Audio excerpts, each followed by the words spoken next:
Have you ever been having a conversation with someone and realized that they aren't hearing a word that you say because they are too distracted by their cell phone? Maybe you're someone that does this. I know I have this problem. Rapid technology improvements allow us to be constantly connected and have information at our fingertips.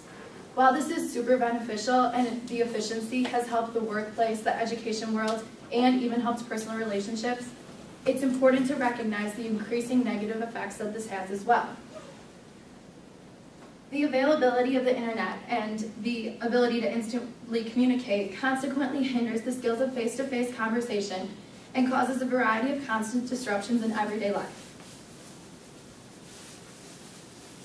Today, I will tell you about how instant communication has negatively affected relationships, gets in the way of common courtesies, and also gets in the way of everyday tasks.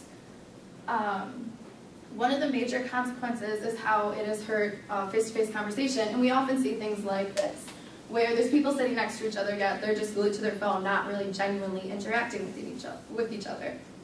An article entitled "Negative Effects of Advancing Technology" discusses the effects of the reliance of constant communication and how it has created a personal barrier with face-to-face conversation. According to Northern Iowa's University newspaper, this is the most reliant society has ever been on technology. It is so rapidly advanced that it's really hard to tell where the negative effects are going. According to a CNN article, some experts say that it's time to take a step back and reassess. They're reminding people that technology can be turned off and that it's important to connect with people in person. They worry that kids won't know what it's like to share a story or actually look someone in the eyes. Christine Arnold from the Department of Communication in University of Northern Florida wrote about her thoughts on the issue, and she claimed that she missed looking out her office window and seeing kids walking to class together having genuine conversation, because now all she sees is kids walking together but just looking at their cell phones. And she also wrote about how texting loses a lot of the art of conversation, and how because there's no tone or inflection, you really lose a lot. And our class student survey said that approximately we send 74 messages a day individually. And while this is a lot less than the average high schooler, it still shows that we text a lot more than people used to, because people used to be restricted by 200-month text plans. It also shows that young people are having a problem with dealing with conflict. And according to the author of Socialnomics, COMM, says that it's easier for young people to hide behind a Facebook message or a text when they are upset or apologizing for something. And this is hindering the development of necessary confrontational skills. And it's just developing this whole superficial communication. Another major problem is that our cell phones and social networking cause a huge distraction for us. I'm sure many of you have been doing your homework and been distracted by your phone or your Facebook or your Twitter. And New York Times tells us that computers and cell phones and the constant stream of stimuli that they offer pose a profound new challenge to focusing and learning. And a study done by the Kaiser Family Foundation tells us that half of students are using the internet or some other form of communication while doing their homework. And this is really bad for young people, because while their brains are still developing, their attempt to do all these things is hurting their ability to stay concentrated. And according to another New York Times article, the texting phenomenon is a concern of physicians and psychologists because they fear that it's leading to poor grades. And it's also important to know that this does not just affect students. A survey done in the US estimated that businesses of over 1,000 employees lost $10 million each year through decreased productivity caused by distractions such as cell phones and social networking and private emails.